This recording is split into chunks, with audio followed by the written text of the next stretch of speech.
guys, I'm Jess. And I look tall when I stand next to scale models of buildings. This is Nerdcast, the show that makes everyone a little smarter. This week I tell you about how Microsoft is moving the Xbox out of the dark ages, and Lucas has the return of Sergeant Frog and a review of Mushishi.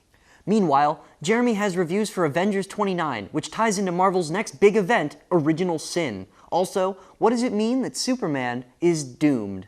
And more importantly than any of that, Godzilla's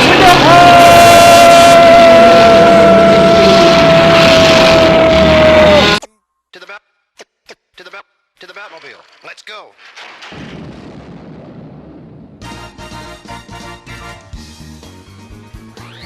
Atomic batteries to power.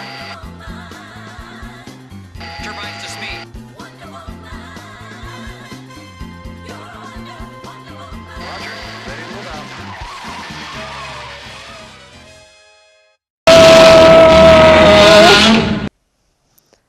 Oh! How did you even get him in here? In here, Jess, he's a multi-ton nuclear dinosaur. He's in the parking lot. Yeah, well, according to this news alert, he's now knee-deep in City Hall. Well, he gets antsy. What else does the news say? Hey guys, well, since the theme of the week seems to be the movies, let's start out with that. The World of Warcraft movie, aptly titled Warcraft, will probably be showing a trailer at Comic-Con this year. Seriously, guys? I've been hearing about this for so long. It's either time to make it work or just give up on it altogether already. Sony has managed to buy the rights to the Edward Snowden story. Rumor has it that they want to use the James Bond producers to film it. You know, he's not, like, real James Bond, right? 2.5 Men is finally ending after 12 seasons. Their next season will be their last, and it's about time. This was just getting old. CBS has decided it will not be showing the How I Met Your Mother spinoff, How I Met Your Dad. Not too many details are known, but apparently the creators didn't want to reshoot the pilot that CBS wanted. So they'll be taking the series elsewhere, and CBS is actually cool with that. Speaking of shows that run too long... Once Upon a Time is getting a new character, and she seems to be everyone's favorite. Frozen's Elsa will be joining the cast next season, in case you couldn't tell by the finale. What? Turning one kingdom into ice wasn't good enough for you? You now have to do another one too? How about you go refreeze the ice caps that are melting instead? Now for some more cancellations. The show Community was canceled by NBC. The CW has canceled quite a few shows after The Carrie Diaries, Starcrossed, and The Tomorrow People. The last of which I almost had hope for. It had an interesting first couple of episodes, but I could never remember to keep watching it. It just wasn't interesting enough. As long as Arrow is still around, I'm cool. However, Constantine was ordered to series by NBC, so it's not all that bad, right? Now onto games and tech. Flappy Bird will be returning to Android and iOS this August with some changes. Like what? Are they gonna make it good now? Well, for one, it has multiplayer. Be sure to check us out in August for Mitch's review. No, I am not reviewing Flappy Bird. PlayStation Now is still under development, but it looks like Sony is really considering what will work and what won't for the service. For instance, it is now known that PlayStation Now will have hundreds of games at launch. But that is really the only confirmed information we have at this time. Personally, I would just like it to work at launch. Well, I can make fun of Mario Kart games all I want, and I will, but not on camera right now. We decided that since Mario Kart games are pretty much the same thing over and over again with a few flashy bits stuck in there, well, we're just going to review the original Mario Kart game and then explain to you how it's barely changed over the years. In other words, we didn't make it out to the preview. And we're just going to pretend we're legitimate journalists. Mario Kart, like all other Mario spin-offs, involve Mario and the gang getting together to do some kind of benign, weird activity that their character models really don't adjust for. When they're not playing soccer, tennis, turning into paper, Mario and crew apparently get together and go go-karting. And they've been doing it for years. Since the Super Nintendo, actually, where it's just a pretty basic racing game with the Mario figures pasted on. Thinking of new ideas must be hard. The first big upgrade to the Mario Kart series came with the N64. This gave us Mario Kart 64, one of the biggest selling titles on the platform. Moving the tracks into 3D and the character models into 3D allowed for some major changes to track design and gave us the infamous Rainbow Road that became legendary as it is today. After that, we got the 3DS version, which added the first major mechanical change to the Mario Kart series, besides just more power-ups. Slipstreaming became one of the major gameplay functions, allowing you to gain a small boost by staying really close behind an opponent. This is just like in NASCAR, where the air pressure coming off the front of the car is negated by the air pressure coming off the back of the car. There's a pocket of low-pressure air that allows your car to actually move faster. Incorporating this into a game where a dinosaur that spits eggs is one of the characters seemed like a serious change, but it ended up being one of the major and fundamental changes to Mario Kart. Yoshi! Moving on to the GameCube, the Wii, and the Wii U, we just got a strange series of gimmicks that never stuck with the series. Double Dash allowed you to have one character driving the kart while one person was holding a power-up that they could throw or drop. It didn't change gameplay too much because this is something you could do with one player anyway. And since you could just play the game with one player operating two characters, it didn't last through the sequels. The Wii U version had very little different about it, more returning to its roots.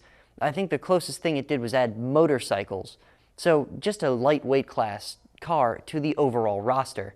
And now, with Mario Kart 8 and its Mobius strip logo, we get anti-gravity, which after playing it doesn't change a whole lot. It just adds angles to the tracks. It feels a little bit like a roller coaster, and also there's hover wheels now. But fundamentally, being upside down doesn't change the way the characters drive. So with very little changed, we can say that Mario Kart 8 will inevitably sell out huge and Nintendo fanboys everywhere will love it. That's just how they are. Because thinking of new ideas is pointless. Oh, Microsoft. I am so proud of you, yet still not a fan. But at least you're learning. Taking a few pages from Sony's playbook, Microsoft announced a lot of changes for Xbox in preparation for E3. First, a connectless Xbox One will be available soon. Apparently, they realized people didn't want a camera watching them all the time, and gimmicks only last so long. Without a Kinect, they can use the extra space originally used to make the camera work for games, especially making the Xbox One more powerful. I guess they finally realized it wasn't quite up there with the PS4 no matter how hard they tried to claim it was. It will also make it the same price as the PS4, effectively leveling the playing field. Don't worry, that will be a standalone Kinect too, if you really want that. This is still not convincing me to buy an Xbox One. I mean, come on. Pay for a gold subscription on top of Hulu and Netflix? Please. Well, actually, Microsoft is removing the requirement for a gold subscription in order to use streaming services. In addition, their free games for gold subscribers will soon include games less than 5 years old, like Xbox One games, not 5 years old. Not bad if you insist on using the wrong console. All of this culminates to Sony is winning. Maybe Sony just reneged on their deal to be evil altogether. Wait, I mean Sony's the bad guy. I'm part of the dark side. I'm okay with that. I learned the other day that Final Fantasy XI is still around. And it has enough people playing the game that it's not going anywhere anytime soon. It even is getting a major update. It warrants getting a major update. Come on, guys. I just felt like that was something worth mentioning. You can always read the patch notes to find out what, or you could just Google it. I'm sure some website out there will break it down for you. Some Japanese PlayStation 1 games are making their way to the PSN, so it's time to brush up on your Japanese. Yep, these will not be translated. That's not news. You're the only one in the studio with a chance of understanding what's going on in those games. Pokemon Art Academy will be available in Japan, Europe, and Australia in July. We in North America, however, have to wait until fall. I want my Pokemon just as much as the next world citizen, even if I'm just pretending I can draw on a 3DS. Origin is joining in on this free game thing everyone seems to be doing nowadays. And this month's game is Plants vs. Zombies. The original one. That game's like 50 years old. I mean, it feels that old. It's still good, though. Sony is having some money problems. Top execs aren't getting their bonuses, and they're even taking pay cuts of up to 50%. Apparently, that's why the company sold their Square Enix shares, to try to stay afloat. Even though the PlayStation 4 has had a huge success, other areas such as their TV and computer markets have cost them. I mean, those 4K TVs aren't cheap. Sony is predicting that they probably won't see a profit until 2015. Ouch. Well, that's it for news today, guys. Let's see what Mitch has to say about, well, whatever. I know for all my kaiju fans out there, this movie is like Elvis coming back from Mars to lead us to true salvation. Godzilla is back, baby, and at long last, he no longer looks like a T-Rex. Great. They kept the authenticity of a guy in a fat rubber suit. Well, you need salad. Absolutely. They had to make the movie at least in part for the fans, so director Gareth Edwards wisely decided to leave in anything iconic about the King of Monsters. You get to see all the special moves, the radioactive breath, the oddly fanatic Japanese guy who believes in Godzilla for no reason at all, and you not only hear, but you feel Godzilla's legendary roar shaking the theater at full power. And that's about all fans get. The giant monster fights are the big selling point, but there's no strategy in giving the audience everything they want right up front. Kaiju battles are delivered in small doses, carefully guiding the audience along to a finale that can only be described as massive in every possible way. That's scope, scale, meaning, and, well, awesomeness. But that's less than a quarter of the film. Godzilla isn't even the main character, and before you say anything, no, it's not Bryan Cranston either. It's Aaron Taylor Johnson, the guy from Kick-Ass. Turns out the movie's actually a disaster movie. The disasters just happen to be giants. And metaphors for nuclear bombs, and actual nuclear bombs. The movie stays entertaining to a wide audience by keeping the focus on the squishy little people and their desperate struggle to survive in a world full of giant murder things. Big emotion matches big visuals thanks to high-grade actors just really selling it. Everyone in this movie is tops, from Cranston, Taylor Johnson, and Watanabe, making all of their characters feel real, all the way to the no-name characters on the other end of the spectrum doing exactly the same thing. Of course, keeping focus on humanity means losing some of the details. For example, the movie doesn't talk about Godzilla's origins. He's just always existed, which is true. But I would argue that the movie's focus was perfect. Humanity remains a small, hopeless underdog that those rare moments when they make an impact resonate in a big way. And I can say that my favorite moment doesn't involve the title character in the slightest. Speaking of which, his actual name is Gojira. When the movie came stateside, Americans thought the Japanese were mispronouncing their own word. So, upsides. No Matthew Broderick, and Godzilla looks like his old huggable self again. Impressive visuals bring raw emotion to the action, and Godzilla's power is very, very real.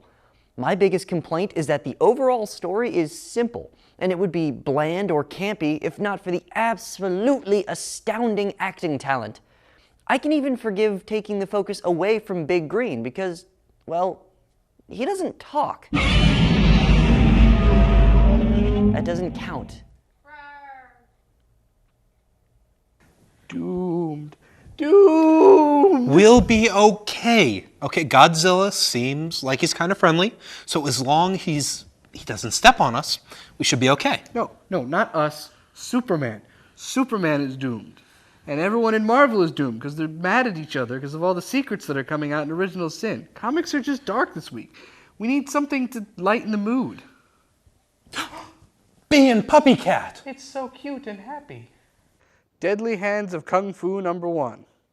I definitely know more about Marvel's other martial artist, Iron Fist, but Shang-Chi's always seemed pretty interesting, especially since his martial arts is purely physical, no superpower chi enhancements. And he's been getting attention lately in Avengers and Avengers World, so the timing is right for this. Unlike my audio sync. The cover is a little misleading, painting a mental picture of a very 70s kind of cheesy action kung fu movie, while the actual comic is more serious, though not that far a plot from that era. After the death of an old friend, Shang-Chi is getting caught up in a battle between a spy agency and some kind of martial arts cult, and he's going to use his fist for vengeance. Okay, so that's not helping my serious case, but trust me, it's cool. I know not everyone likes Tan N. Kuat's artwork, but I really do, and it makes things really dynamic while still capturing some excellent facial expressions to set the mood. The bottom line is that I really wish this was an ongoing series instead of just a 4-issue miniseries. 8.5 out of 10. Peekaponians gather round. Today we discuss Kiroro Gunso. Many of you probably remember the long-running comedy about a group of would-be space invaders who turn honorary Earthlings, led by anime's favorite Gundam-building fanboy, Sergeant Kiroro, as they more or less save the planet from other forces more than accomplishing their initial mission to take it over in the first place. The 58th Kironian Platoon has enjoyed an impressive 25 and going manga run, as well as a massive 358 episode airing, as well as having half a dozen movies and becoming an impressively large part of Japanese pop culture. And yet, another popular would-be invader, namely Zim, only got a season and a half. Just as we thought it was ready to sunset, we're going to get hit with a brand new Flash animation reboot. Simply titled Kiroro, the series will have a reprise of the entire original voice actors cast. The Avengers number 29. What this is, at the core, is definitive proof that if you're reading the current Avengers series, you really need to be reading New Avengers as well. The original Sin plot here is so deeply entwined into the plot of New Avengers that this almost might as well be an issue of New Avengers. Tony Stark and the Illuminati have formed in an attempt to protect their Earth as the multiverse is collapsing. This means preparing to potentially destroy entire other Earths before they can collide, something Captain America emphatically disagrees with on a moral level. Well, to be fair, this is coming from a guy whose moral code literally comes from the 1940s. But he knew about the basic plans before Doctor Strange wiped his mind. Now, with Original Sin revealing secrets willy-nilly, the cat's out of the bag, and good old Cap remembers everything. And he's so angry I can't even devalue it by simply saying he's one unhappy camper. This is a really intense issue with superb artwork by Leinil Yu. It's the start of a new arc, but you really should be reading New Avengers to get into this. But I highly recommend doing so because it and this are both top-notch. 9.5 out of 10. Brought to you by the fine people at Kodansha Limited, the same people who bring manga magazines such as Nakayoshi, the Weekly Shonen, as well as the Japanese Dictionary. We have Mushishi. Okay, so we're a little bit late on bringing the series to your attention, or are we? You see, the award-winning manga series, which has since gotten its own live-action movie, will be getting a second swing at an animated TV series. The series will essentially serve as a second season to the initial run from way back in 2005 and 6. Just like the manga series, the show will follow the main protagonist, Ginkgo, as he researches and finds ways to achieve a peaceful coexistence between the mystical Mushi, creatures with supernatural powers, and the human world around them. So it's basically the greenest show on TV? Set in a fictional period in time between Edo and Meiji eras of Japanese history, the series is a bit slow-paced and focuses more on the realistic peace mission of the main character. However, the series feels a bit rough around the edges, well, the anime at least, in the sense that although it's an episodic series with a long-term trajectory, we never have any reoccurring characters, aside from, of course, the protagonist Ginkgo. The artwork of the faces is a little bit simplistic and, well, it kind of makes everyone look like everyone else. Now, it's not necessarily a bad thing, but, well, I'm just saying I noticed. Bloodshot and Hardcore, number 22. Bloodshot was never my favorite Valiant series, even before it merged with Hardcore, but being a Valiant book, it's still pretty darn good. And we know pretty darn good. It's kind of what we specialize in. This conflict has been building for a while, and now it's time for Bloodshot versus Hardcore, as Bloodshot once again rebels against Project Rising Spirit. This has a lot of typical moments in it, but there's still a lot of great character work, with serious consequences from the crossover with Archer and Armstrong. This arc, along with the latest Archer and Armstrong arc, have made me realize what works so well about Valiant. Every single arc is vital. Nothing happens for no reason or just to make an interesting side story. It's always moving forward and developing further.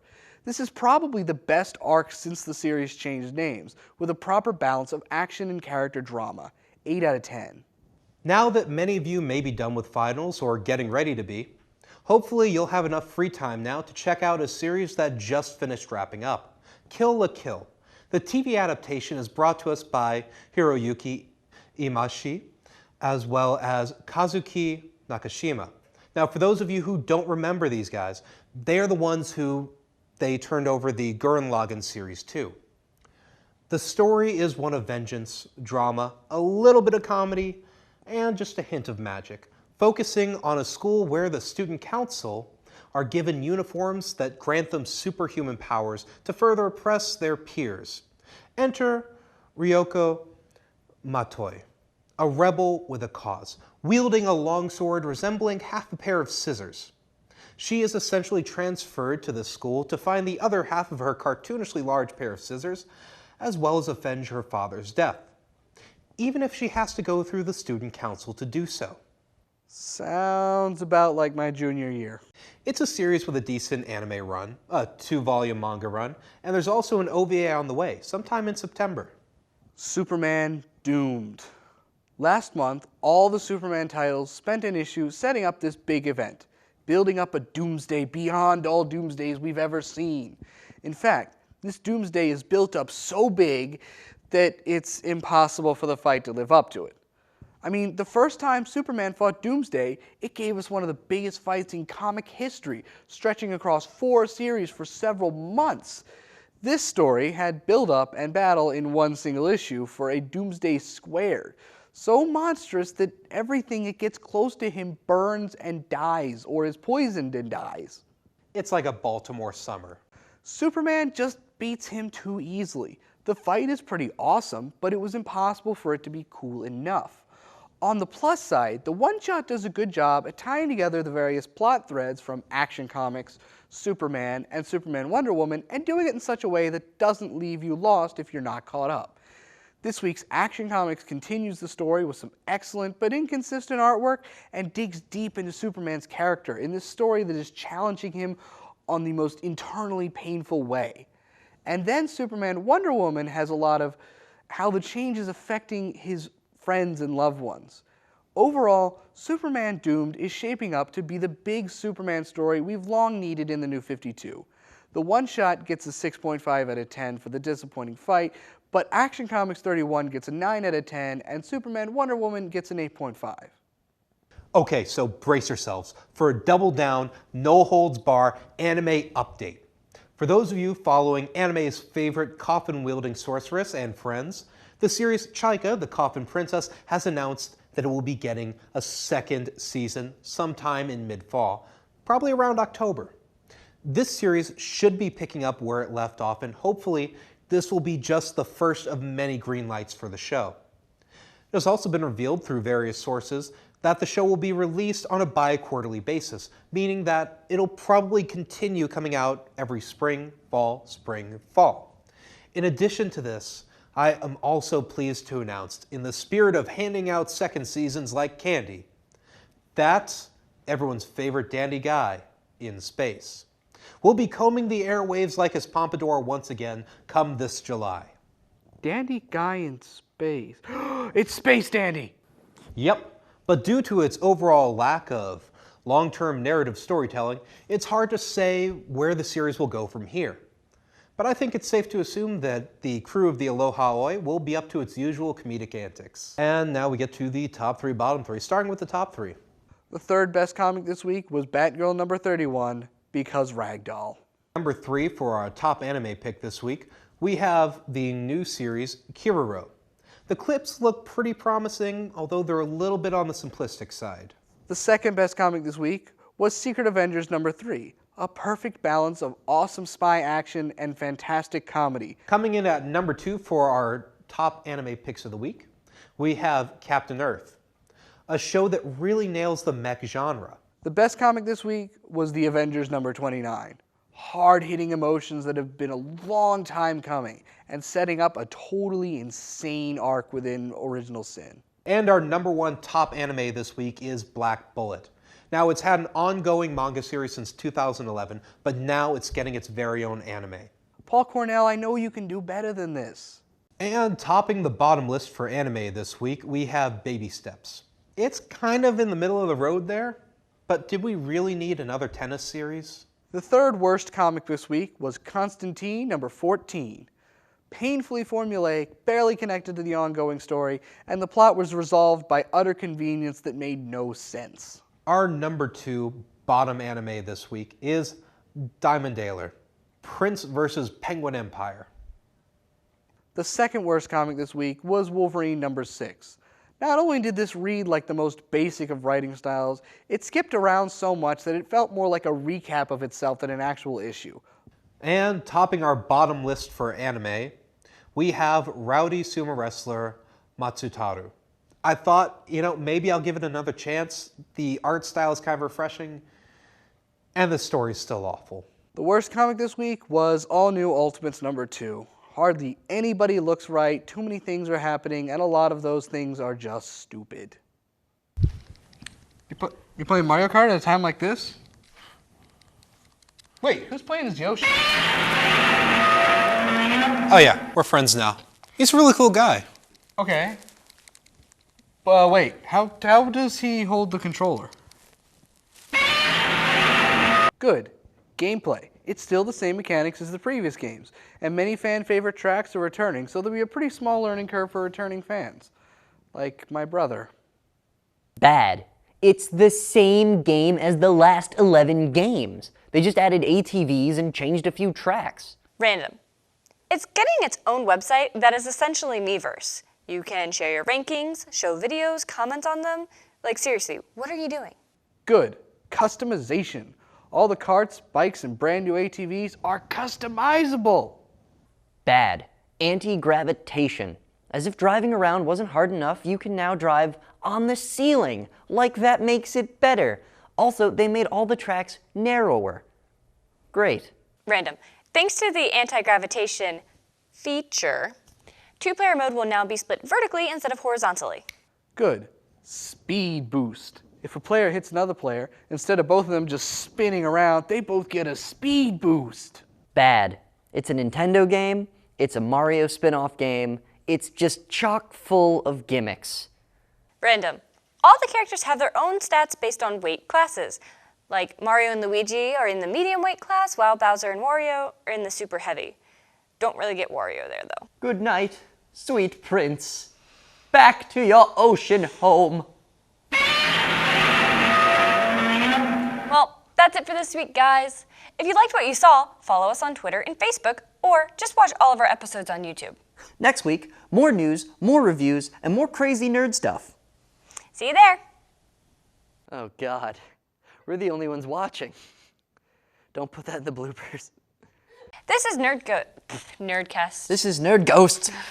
We need something to lighten the mood. Jazz hands. Your feet are very loud. You couldn't tell, but that was Freebird. Yoshi's the ultimate Pokemon. Wow, I can do that. I didn't know I could do that. First, a connect-less that's a hard one to say. I feel like I'm not properly aligned with my set.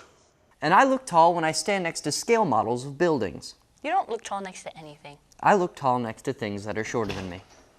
So Tyler. Maybe Sony just reneged on their deal to be evil altogether. Realization that it's true, Sony is the... Oh, realization that it's true. Reading the things that I'm supposed to do instead of doing them. You know, show off race footage, comment on them, share stats. I think I stumbled. Let me do that one more time. And then you're like, oh, I must be happy with that. Don't be happy with that. It's gimmicks. Yoshi is like a Pokemon. He said he can only say his own name. Let it be known that we here at Nerdcast are constantly improving ourselves. 3, 2. Okay.